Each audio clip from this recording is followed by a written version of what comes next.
puedas ser plenamente feliz, para que puedas gozarte en esta vida. ¿Qué necesitas? Alimentarte bien, comer de su cuerpo y beber de su sangre, venir los domingos a comulgar. Y claro que lo puedes hacer no solamente los domingos. Una persona bien alimentada pues no solamente come bien el domingo. Una persona bien alimentada come el lunes y el martes y el miércoles y todos los días. Hermanos, es una alegría saludarlos nuevamente dentro de esta aula virtual de evangelización activa. Continuando con nuestro aprendizaje y una vez que hemos conocido la vida en abundancia que Dios planeó para nosotros, el estudio lo enfocaremos en experimentar esta vida y para ello es necesario estar unidos a Cristo. En la sesión de hoy veremos cómo la Eucaristía logra que estemos unidos a Jesús de la misma manera en que una rama está unida a un árbol. Acompáñanos en esta enseñanza.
Bienvenidos, queridos hermanos, nuevamente a nuestro curso de evangelización fundamental. Me da mucho gusto nuevamente estar con ustedes para continuar esta maravillosa aventura que estamos recorriendo juntos, conociendo a Jesús. Hoy vamos a introducirnos en un tema maravilloso, pero antes de eso quisiera recordar un poco cómo venimos en nuestro desarrollo. Hemos visto que Dios había pensado para nosotros un plan maravilloso. Nos había destinado para vivir eternamente con Él, empezando desde el paraíso. Sin embargo, el hombre pues se equivoca, se deja seducir por el demonio y pierde su oportunidad de estar con Él eternamente. Se cierran las puertas del paraíso, pero como lo dijimos en su oportunidad, Dios no se da por vencido. Dios quería que tú y yo tuviéramos una vida maravillosa, una vida en abundancia, una vida plena, no solamente en el cielo, sino ya desde esta tierra. Y por eso, como lo veíamos en nuestro tema pasado, vemos cómo Jesús viene a morir por nosotros, viene a morir por ti y viene a morir por mí. El precio de nuestro rescate, su sangre preciosa. Él da su vida, da su sangre para que tú y yo tengamos vida y la tengamos en abundancia. Pero ¿cómo le hacemos para tener esa vida en abundancia? Bueno, pues Dios ha preparado un proyecto maravilloso para nosotros. Dios quiere que esta vida en abundancia la podamos tener tú y yo. Y para poderlo hacer, hay una cita en la Sagrada Escritura, en el Evangelio de San Juan, en el capítulo 15, los versículos del 1 al 7. Yo soy la vid verdadera, y mi Padre es el viñador. El Padre corta todas las ramas unidas a mí que no dan fruto y poda las que dan fruto para que den mucho más fruto. Ustedes ya están limpios gracias a la palabra que les he comunicado. Escucha, quisiera que si tienes ahí para subrayaras el versículo 4. Permanezcan unidos a mí como yo lo estoy a ustedes.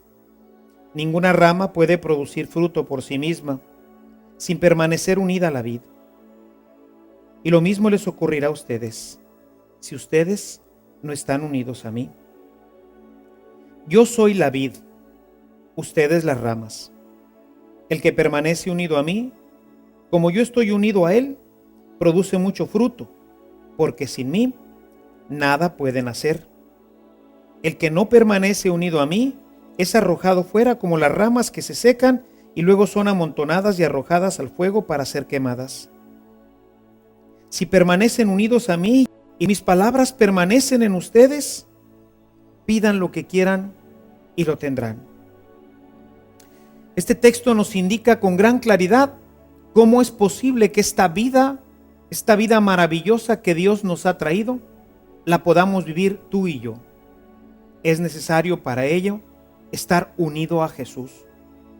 Si tú te fijas en el Evangelio de San Juan, en el capítulo 11, en el verso 25, Jesús nos dice que Él es la vida. Y por eso en este capítulo que ahora hemos leído, nos hace entender cómo nosotros como ramas estamos unidos a Él. A través de la savia empieza a circular por nosotros esta corriente de vida. Por eso dice en el texto, pero ¿qué pasa si se rompe la rama?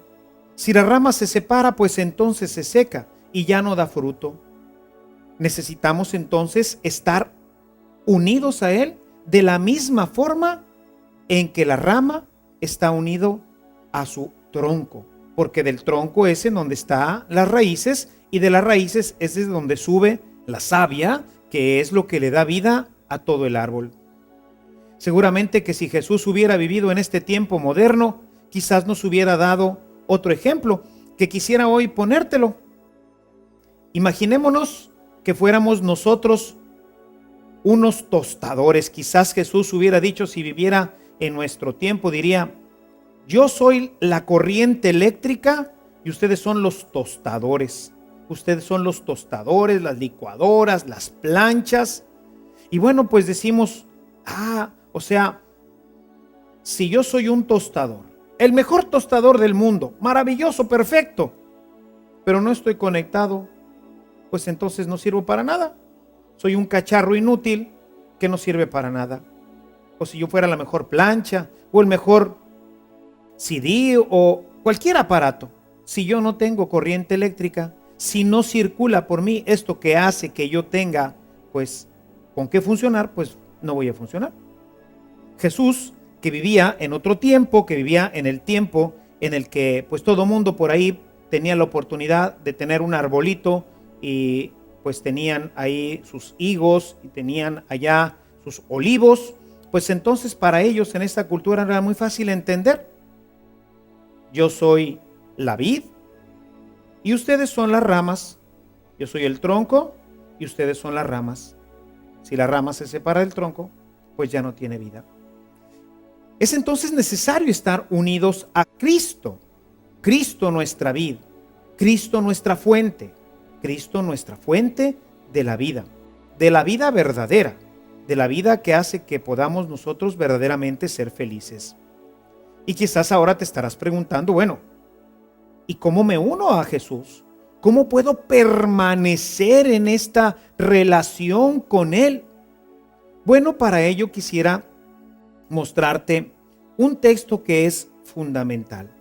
Quisiera que en tu Biblia fueras al Evangelio, en este mismo Evangelio que estamos viendo, en el Evangelio de San Juan, pero que fueras ahora al capítulo 6.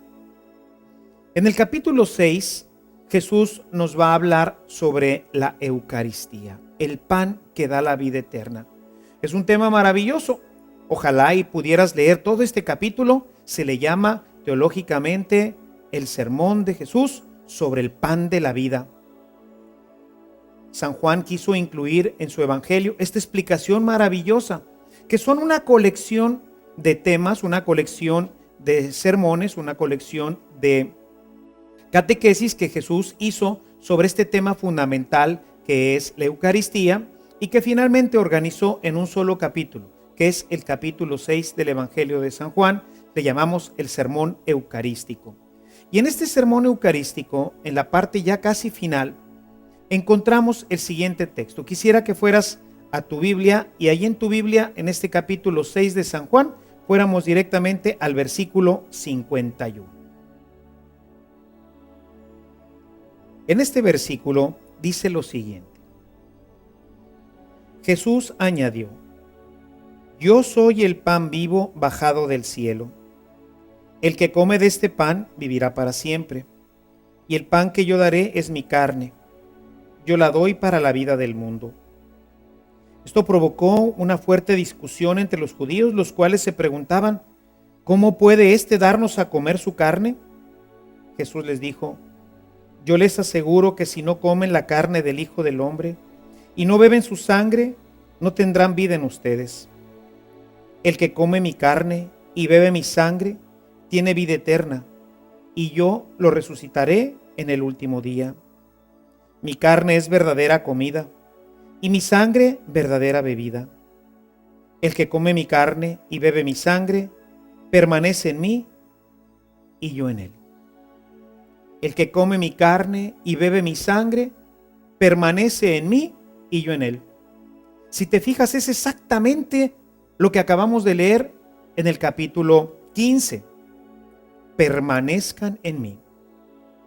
Si ustedes no permanecen en mí, pues entonces no tienen vida. Pero si permanecen en mí, entonces yo les doy la vida y les doy la vida eterna. Y Jesús nos aclara que para poder tener esta vida eterna, necesitamos comer su carne y beber su sangre. Y tenemos que comerla y tenemos que beberla físicamente. Esto causó un gran escándalo entre ellos. Tanto es así que si tú te fijas en este mismo capítulo, pero en el verso 67, Jesús les va a preguntar a sus mismos apóstoles si ellos se van a ir, porque la gente que escuchó esto se escandalizó. Jesús les dice: ¿y ustedes también se van a ir? ¿Por qué se escandalizó tanto la gente? San Juan ha sido muy precavido en escoger las palabras exactas en griego. Recordemos que Jesús predicaba en hebreo, que era el lenguaje en el que pues hablaban en aquel tiempo, ¿verdad? Hablaban en arameo, precisamente. Y en arameo Jesús utilizó unas palabras que escandalizaron, y entonces, para reportárnoslas a nosotros, el evangelista San Juan buscó los términos griegos que mejor pudieran haberlo representado. Todo el capítulo 6, como decía, nos refiere este tema de la Eucaristía, que empieza con la multiplicación de los panes. Yo les daré un pan para la vida eterna, un pan que hay que comer. Sus padres comieron del pan del maná en el desierto, pero se murieron. El pan que yo les daré será un pan para la vida eterna. En griego tenemos dos verbos. Tenemos el verbo phagein, como lo estás viendo ahorita ahí en tu pantalla. El verbo phagein significa comer. Quizás una palabra conocida para ti, porque seguramente habrás oído el término de antropófago. Antros, hombre, fagos, comer. Es el que se come a los hombres, se los mastica. Y hay otra palabra que es la palabra trogon. La palabra trogon también es comer. Nada más que la palabra trogon tiene la característica de que es realmente el ejercicio de masticar y deglutir. Podríamos nosotros, si el apóstol no hubiera sido tan preciso, nosotros podríamos haber pensado que se refería simplemente a comer en un sentido figurado. Seguramente habrás oído aquella expresión de, por ejemplo, le dice el esposo a la esposa: mi vida, te comería a besos. Sabemos que no se la va a comer. Es un término nada más romántico, poético. Hay en la escritura, por ejemplo, en Jeremías, un pasaje en donde Dios le dice a Jeremías que se coma este rollo, es un rollo de la ley. Y bueno, pues nos dice que cuando lo comió le supo muy rico en la boca, pero luego le amargaron las entrañas. se está refiriendo a la asimilación de la palabra de Dios. La palabra de Dios sabemos que pues es muy rica, nos gusta escucharla, pero a la hora que la vivimos, a la hora que la predicamos, nos amarga la vida, nos amarga las entrañas. Por eso es que pues todos los profetas terminaron siempre como mártires. Y vemos ahí entonces el uso de esta palabra phagein, en donde se refiere precisamente pues a un uso general. De hecho, todos los términos que utiliza antes de pasar al versículo 54 ha usado la palabra phagein, pero inmediatamente después va a usar la palabra trogon, la cual nos habla de masticar. Es el proceso propiamente de deglutir, de comer físicamente. Por eso la gente en ese momento se escandalizó. Ellos estaban entendiendo que tendrían que comérselo, que tendrían que masticarlo. Imagínate, tendrían que masticar a Jesús. Tendrían que agarrar uno de sus brazos y morderlo, comerlo, arrancarle un pedazo de carne y comérselo. Esto era realmente una locura. ¿Quién podría hacer eso? Van a decir precisamente los judíos, ¿quién podrá aceptar todo esto? ¿Quién podrá aceptar esta doctrina? Dice en el versículo 60, muchos de sus discípulos al oír a Jesús dijeron, esta doctrina es inadmisible. ¿Quién puede aceptarla? Era verdaderamente difícil entenderlo. Sin embargo, Jesús lo tenía todo planeado. Jesús tenía todo perfectamente programado para que nosotros pudiéramos comer su carne, para que pudiéramos beber su sangre. Si me acompañas, ahora vamos al capítulo 26 del Evangelio de San Mateo, la última cena. Jesús, estando ahí en la última cena, cuando ya se pone a la mesa, puedes leer lo siguiente a partir del versículo 26. Dice, durante la cena, Jesús tomó pan, pronunció la bendición, lo partió y dándolo a sus discípulos dijo, tomen y coman, esto es mi cuerpo. Tomó luego un cáliz y después de dar gracias lo dio a sus discípulos diciendo, beban todos de él, porque esta es mi sangre, la sangre de la alianza que se derrama por todos para el perdón de los pecados. ¡Qué maravilla! Jesús, que tiene todo el poder en el cielo y en la tierra. Jesús, que le podía decir a un paralítico, levántate. Jesús, que le podía decir a un ciego de nacimiento que recobrara la vista. Jesús, que le podía decir a un muerto que se estaba ya prácticamente pudriendo porque tenía varios días ya en el sepulcro. Marta le dice a Jesús, Señor, ya huele, tiene tiempo en el sepulcro. Este hombre que puede decirle, Lázaro, sal, y le regresa la vida, podía decirle a un pedacito de pan, esto es mi cuerpo.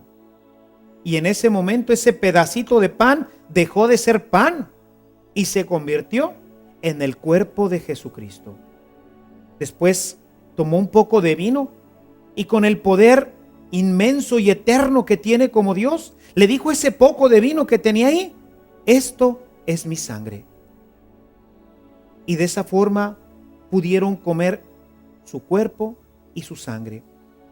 Y yo quisiera que regresáramos nuevamente al texto de San Juan en el capítulo 6 que estamos revisando, porque es importante lo que Jesús dice. Versículo 56.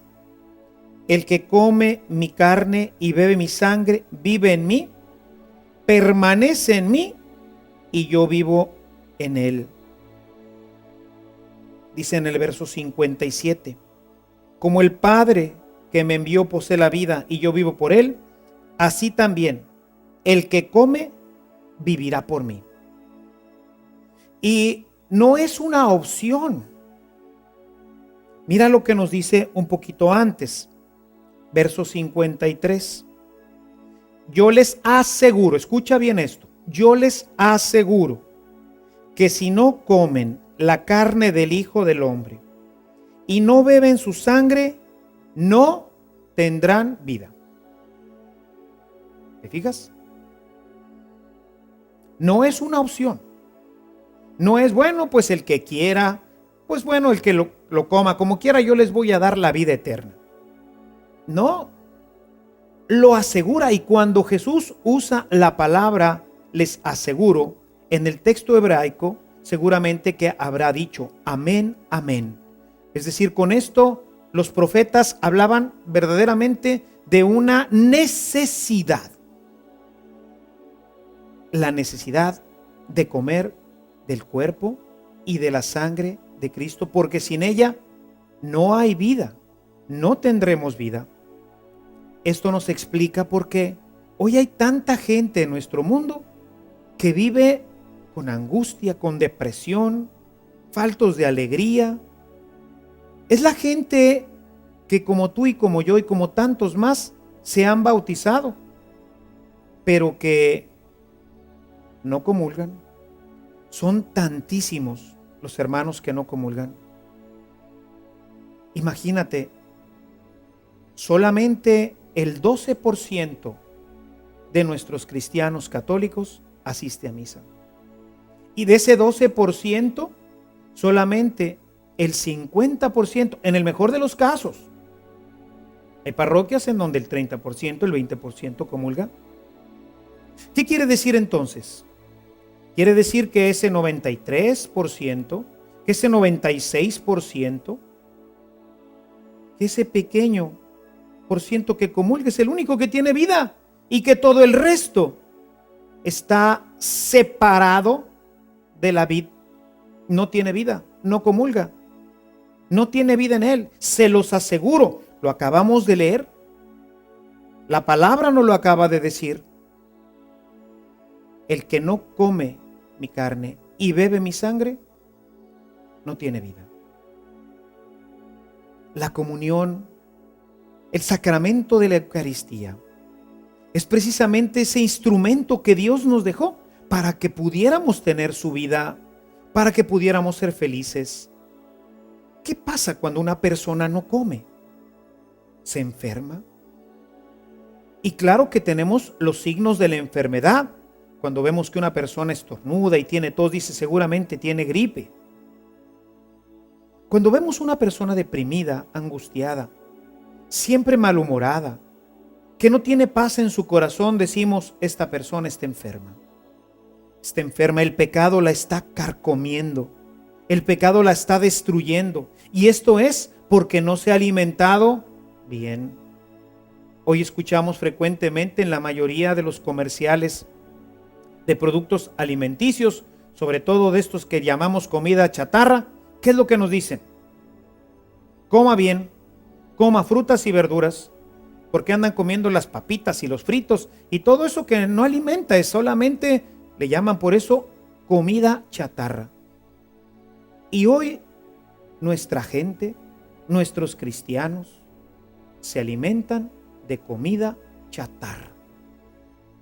No me canso de ver a las personas que van luego en los camiones leyendo solamente pura basura, que toda su vida no tiene alimento y por eso obviamente pues hoy tenemos tantos problemas y tantas dificultades en nuestra sociedad.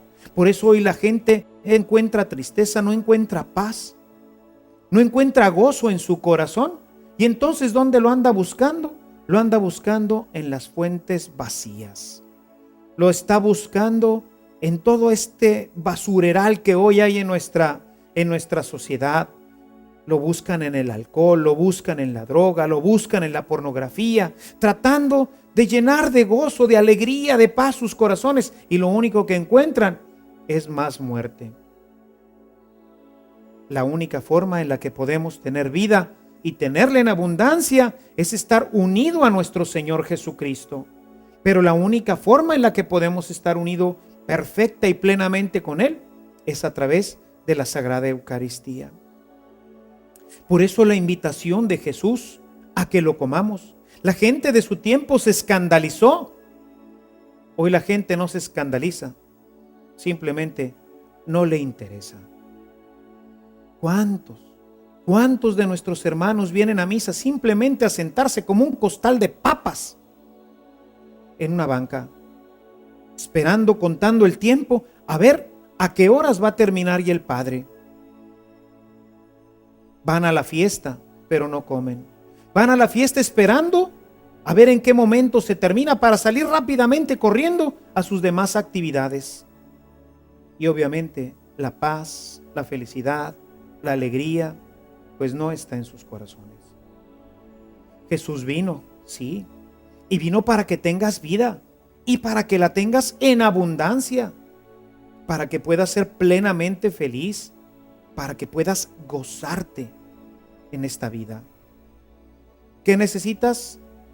Alimentarte bien, comer de su cuerpo y beber de su sangre, venir los domingos a comulgar. Y claro que lo puedes hacer no solamente los domingos. Una persona bien alimentada pues no solamente come bien el domingo. Una persona bien alimentada come el lunes y el martes y el miércoles y todos los días. Para tener fuerza, para tener vida interior necesitamos la Sagrada Eucaristía. Y hoy tanta gente que no lo hace. El que no come mi cuerpo y no bebe mi sangre, no tiene vida. No hay vida en él. Es un muerto. Y por eso todas las consecuencias que van viniendo a nuestra vida, depresiones, angustias, insatisfacciones, falta de paz interior, es porque dentro del corazón no hay este alimento que nos da la vida. Pero, ¿es que podemos acercarnos a la Eucaristía así nada más? Por supuesto que no. Necesitamos estar preparados. Necesitamos estar bien dispuestos. Sin esta vida, pues no tendremos la vida eterna. Pero si nos acercamos indignamente a recibirla, entonces nos estaremos comiendo nuestra propia condenación. Yo quisiera que fueras a tu Biblia. Vamos a ver ahora la carta a los Corintios. Corinto era una ciudad muy importante, pero era una ciudad, era un puerto muy difícil. Y entonces los corintios habían convertido la cena del Señor pues en todo un desorden. San Pablo les escribe para que pongan en orden su vida, para que pongan en orden este aspecto tan importante de la Eucaristía. Es muy importante este capítulo 11 porque nos da testimonio de cómo ya desde las primeras comunidades la gente se acercaba a la Eucaristía. Por eso a veces la gente, estos hermanos que no conocen este misterio, dicen, no, pues nosotros no comulgamos. Yo digo, ¿cómo si eres cristiano no sabes de la necesidad de comulgar? De la necesidad que tenemos de alimentarnos de su cuerpo y de su sangre. Este capítulo 11 de la primera carta a los Corintios es un hermoso testimonio de cómo ya la primera comunidad ya vivía esta enseñanza. No leo todo, básicamente a partir del versículo 17 están todas estas enseñanzas, en donde San Pablo les dice que han convertido la Eucaristía verdaderamente en un gran desorden, como a veces pasa todavía en nuestras propias Eucaristías. Este texto bien valdría aplicarlo ahí en las Eucaristías, en donde de repente vemos que los niños corren, brincan, saltan, en donde todo se convierte en un desorden y hay poco aprovechamiento para el espíritu. Pero bueno, de eso hablaremos en otro momento. Hoy quisiera que nos refiriéramos directamente al versículo 21. Quisiera, si tienes con qué marcar en tu Biblia, este texto es el versículo 21 al 23, que es muy importante. Dice, porque cada cual empieza comiendo su propia cena, y así resulta que mientras uno pasa hambre, otro se emborracha. Pero, ¿es que no pueden comer y beber en sus propias casas? ¿En tan poco estima tienen a la iglesia de Dios, que no les importa avergonzar a los que no tienen nada? ¿Qué voy a decirles? ¿Qué esperan que les diga? pues que los felicite, pues no, absolutamente no. Era verdaderamente un gran desorden. Y Pablo tenía que poner orden en esta situación, porque ya la gente pues no le importaba insultar o no insultar. A lo mejor habían vivido una semana completamente al margen de la doctrina cristiana y como quiera ellos llegaban ese día ahí con sus, hoy diríamos, ¿verdad? Si esto hubiera ocurrido allá aquí en México, pues diríamos, llegaron con sus tortas y sus tacos y llegaron ahí con sus cazuelas y ya aquello ya era todo un desorden. No importaba cómo habíamos vivido nuestra vida durante toda la semana, finalmente llegábamos ahí al banquete a escuchar un buen rollo que nos iba a tirar ahí uno de los apóstoles y después nos íbamos a nuestras casas. Y dice San Pablo, señores, tranquilos, así no es. Necesitamos poner orden. Y él explica cómo él ha recibido esta tradición, cómo él recibió directamente de los apóstoles esta tradición, cómo recibió esta instrucción de que la Eucaristía es el banquete sagrado, que lo que vamos a recibir no es un pan, no es un poco de vino, no es un signo. Los testigos de Jehová han modificado la Biblia.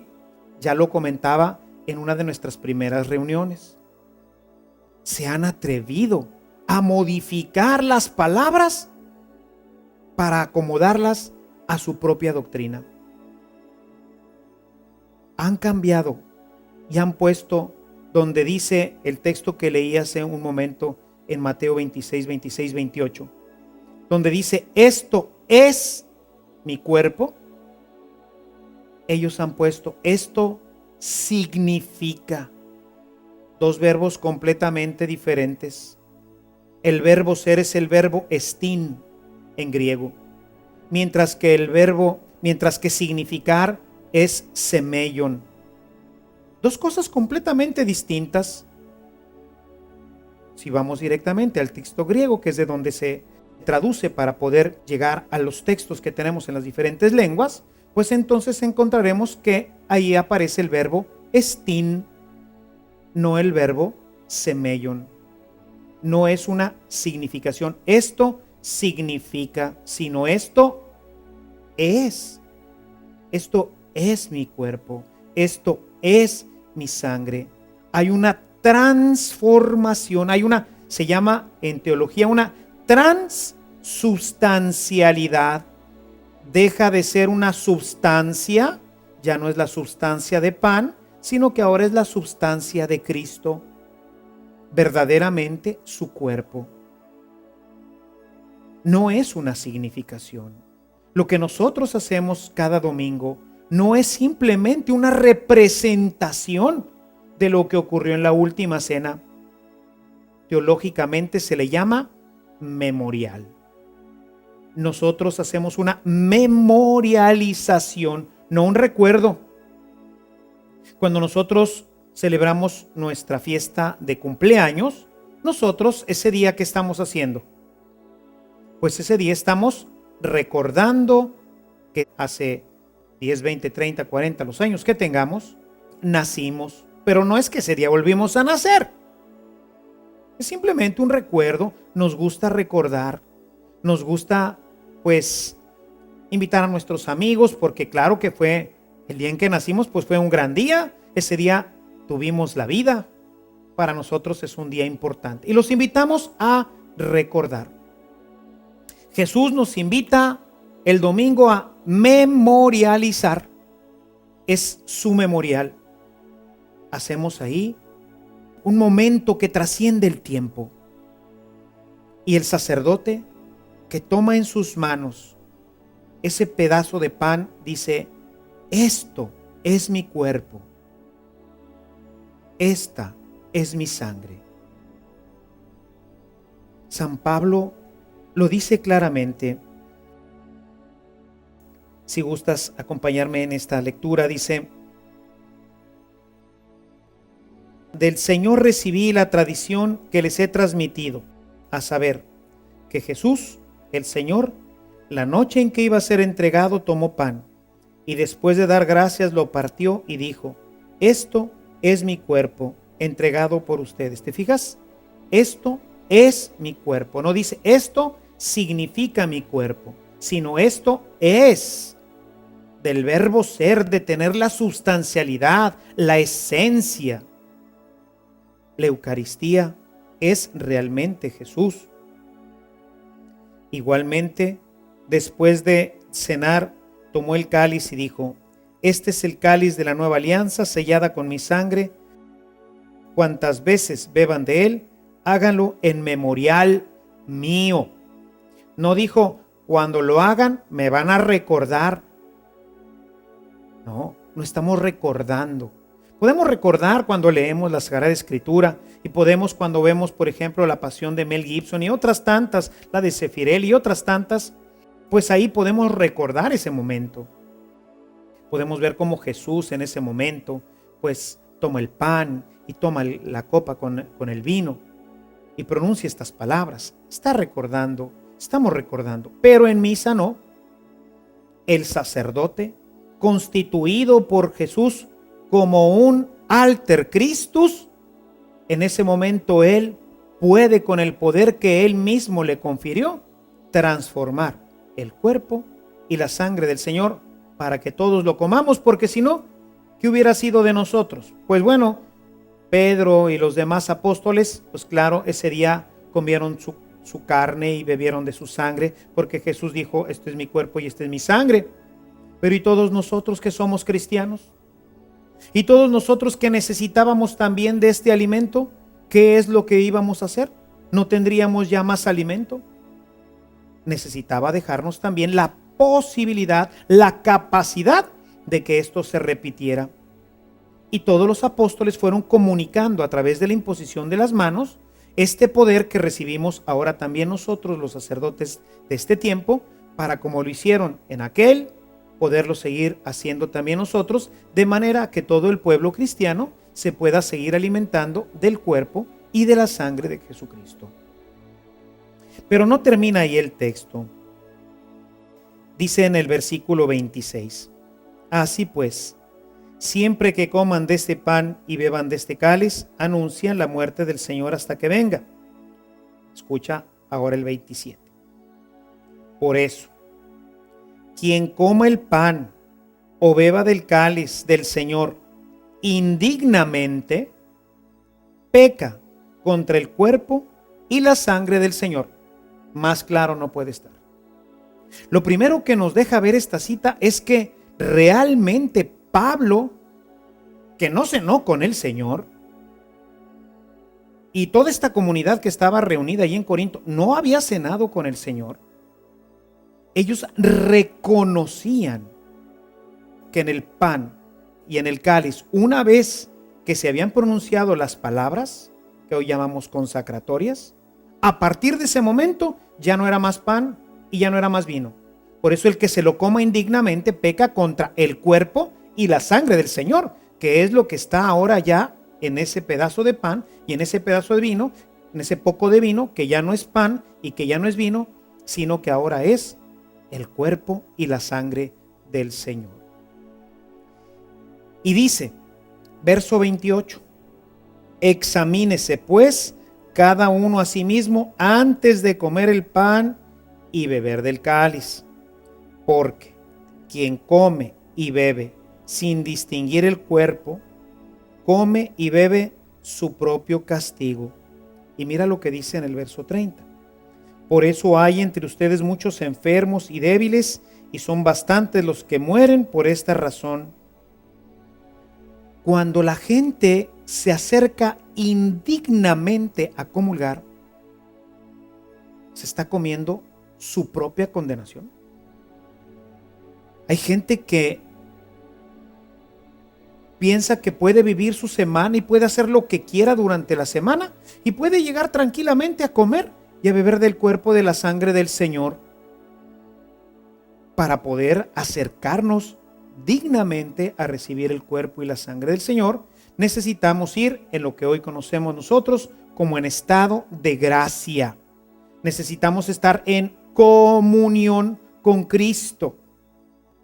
Lo único que nos separa de Él, pues es precisamente el pecado.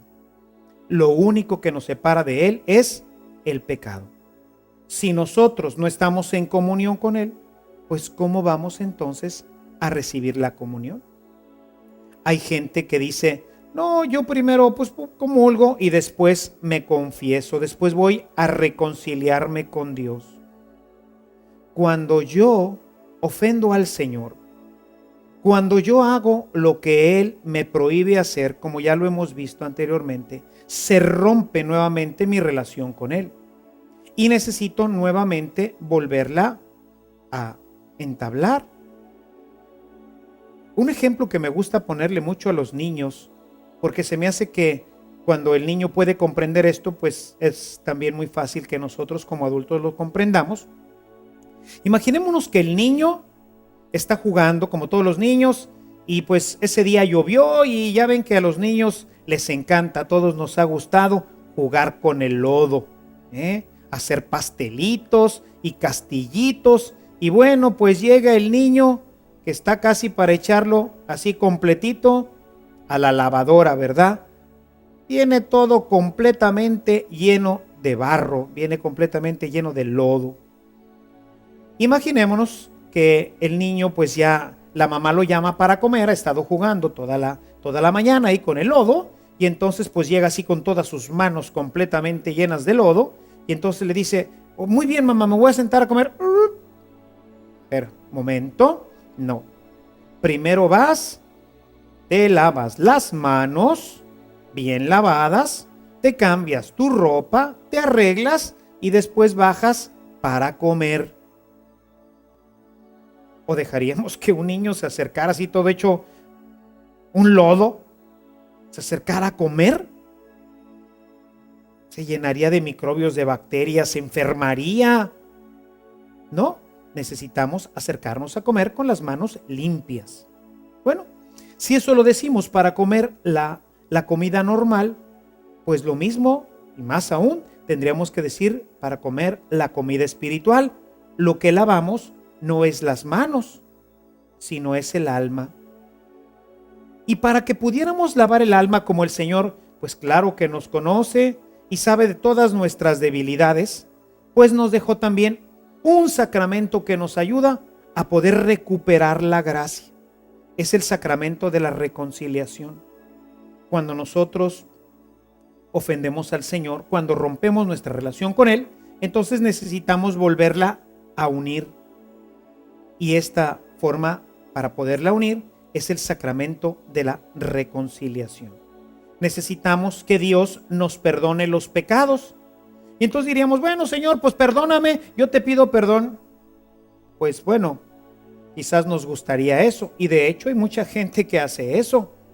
Pero nosotros tenemos que hacer lo que dice la palabra de Dios. Y yo quisiera que regresemos nuevamente a San Juan, pero ahora nos vamos a ir al capítulo 20, los versículos 21 al 23. Estamos en el contexto de la resurrección. Jesús se aparece a los 11, están ahí todos reunidos. Les dice, la paz esté con ustedes. Es el domingo de la resurrección. Y Jesús les dice, verso 21, Jesús les dijo de nuevo, la paz esté con ustedes. Y añadió, como el Padre me ha enviado, yo también los envío a ustedes. Pon atención en las palabras. De la misma forma que el Padre me envió a mí, así los envío yo a ustedes. ¿Y qué es lo que hace enseguida? Verso 22. Dice, sopló sobre ellos y les dijo, reciban al Espíritu Santo. Escucha, verso 23. A quienes les perdonen los pecados, Dios se los perdonará. Y a quienes se los retengan, Dios se los retendrá. De la misma forma que el Padre me envió, así los envío yo a ustedes. Los llenó de Espíritu Santo y les dio el poder para perdonar los pecados. Pero más aún, lo más interesante de este texto es que les dio el poder para retenerlos. Si una persona llega a confesarse pero no viene arrepentida, si el sacerdote se da cuenta cuando llega que viene simplemente a cumplir pues con un trámite, como a veces nos pasa. ¿Cuántas veces me toca confesar gente, ayudarle en su proceso de reconciliación a la gente que viene simplemente a confesarse porque el día siguiente se casa un hijo, o porque va a tener una fiesta, porque va a ser padrino, pero tiene años de no hacerlo y no le interesa? Pero claro que le pidieron allí en la parroquia que llenara un papelito, se lo enseñara al sacerdote, que se lo firmara para que luego pudiera llevarlo y decir: ya me confesé.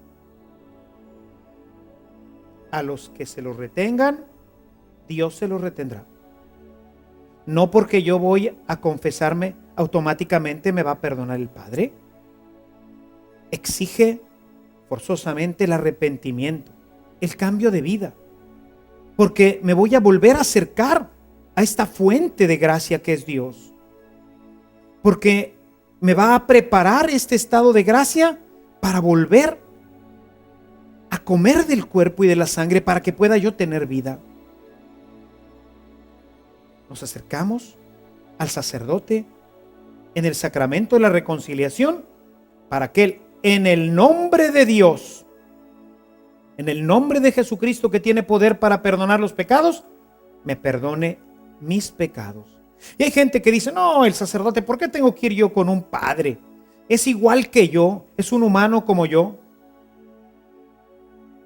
Momento. Sí, humano sí, igual no. Dice: reciban el Espíritu Santo. Y hay un envío. Nosotros recibimos el Espíritu Santo el día de nuestro bautismo, y podemos ver que es diferente lo que Jesús dice en cuanto a lo que hace el Espíritu Santo en el bautismo. Vayan por todo el mundo y bautícenlos. ¿Para qué? Para que forman parte de mi pueblo, para que formen parte de la familia. Y sabemos que por el bautismo, como ya lo mencionamos, empezamos a ser hijos de Dios y hermanos de todos nosotros. Nos unimos a Jesús, a la gran familia de Dios. Pero a los 11 reunidos en ese día, los envió con la misma misión que Él había recibido del Padre, que era reconciliar al mundo con Él. Y para ello, pues obviamente tendría que darles el poder. Hay un texto para aquellos que dicen: no, es igual, son hombres como nosotros. Yo quisiera que fueras directamente del capítulo 9. Hay un pasaje interesante que nos ayuda a comprender mejor esto. En este pasaje, a Jesús le llevan unas personas a un paralítico. Este paralítico va llevado entre 4 amigos y se lo llevan para que Él lo sane. Jesús, al ver la fe de estos hombres, pues va a ayudarles. Si gustas, capítulo 9, los versículos del 2 al 8. Entonces le trajeron un paralítico tendido en una camilla. Jesús, viendo la fe que tenía, dijo al paralítico: ánimo, hijo, tus pecados te han quedado perdonados. Algunos maestros de la ley decían para sí: este blasfema. Jesús, dándose cuenta de lo que pensaban, les dijo: ¿por qué piensan mal? ¿Que es más fácil decir tus pecados quedan perdonados, o decir levántate y camina? Pues ahora sabrán que el Hijo del Hombre tiene poder en la tierra para perdonar los pecados. Entonces se dirigió al paralítico y le dijo: levántate, toma tu camilla y vete a tu casa. Y él se levantó y se fue a su casa. Si te fijas, es exactamente esto que decían los maestros de la ley, lo que a veces otras gentes dicen: ¿por qué voy a ir a confesarme con un padre? ¿Por qué tengo que ir con un sacerdote para que Él me perdone mis pecados? Yo me confieso directamente con Dios, yo no necesito que nadie me confiese. Estos textos nos dan la garantía de que nuestros pecados serán verdaderamente perdonados. Como yo les he dicho en alguna ocasión, es que yo ya fui y me confesé con Dios, y yo le pregunto: ¿y Dios te perdonó? ¿Dios te perdonó? ¿Cómo sabes que Dios te perdonó? Cuando yo voy con el sacerdote y le digo: Padre, estoy arrepentido de haber hecho esto y esto otro, y estoy profundamente arrepentido y propongo con todas las fuerzas de mi corazón no volverlo a hacer. Voy a escuchar de parte del sacerdote las siguientes palabras: yo te perdono en nombre de Jesucristo.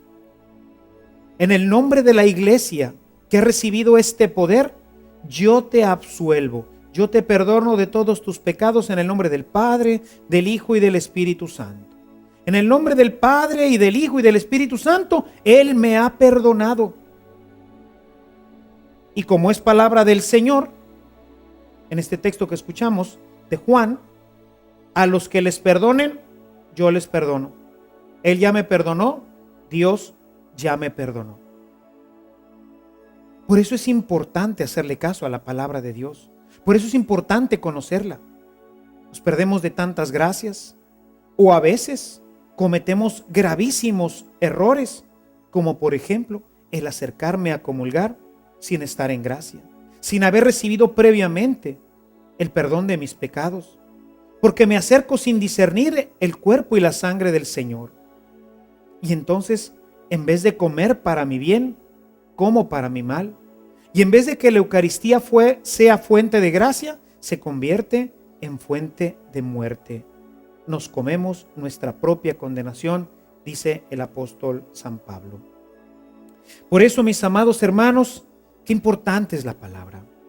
La palabra que hoy hemos visto, que nos invita a estar unidos con Cristo, a ser parte de ese árbol. Él nos ha injertado para que tengamos vida y la tengamos en abundancia, pero por el pecado la perdemos. El pecado nos vuelve a romper, nos vuelve a separar, y entonces la savia ya no circula, y entonces vamos a entrar en un proceso de muerte paulatino. Vemos las ramas tiradas como poco a poco se empiezan a secar, hasta que no sirven para otra cosa más que para echarlas al fuego. Por el contrario, si estamos unidos a esta vid, entonces a través de la Eucaristía, a través de esa corriente vital de amor que Dios ha puesto en su cuerpo y en su sangre, porque Él es la vida, nosotros empezamos a tener una vida maravillosa y plena. Hoy pues la palabra de Dios nos ha invitado a vivir en gracia. Si has perdido la gracia, reconcíliate con Dios. Busca un sacerdote y escucharás de él. Si vas arrepentido y con un firme propósito de cambiar, escucharás de él. Vete en paz. Yo te perdono en el nombre del Padre, del Hijo y del Espíritu Santo. Y acércate a la Eucaristía. Come de este banquete preparado para nosotros, para que tengas vida y para que la tengas en abundancia. Que el Señor te bendiga y nos vemos en nuestra próxima reunión.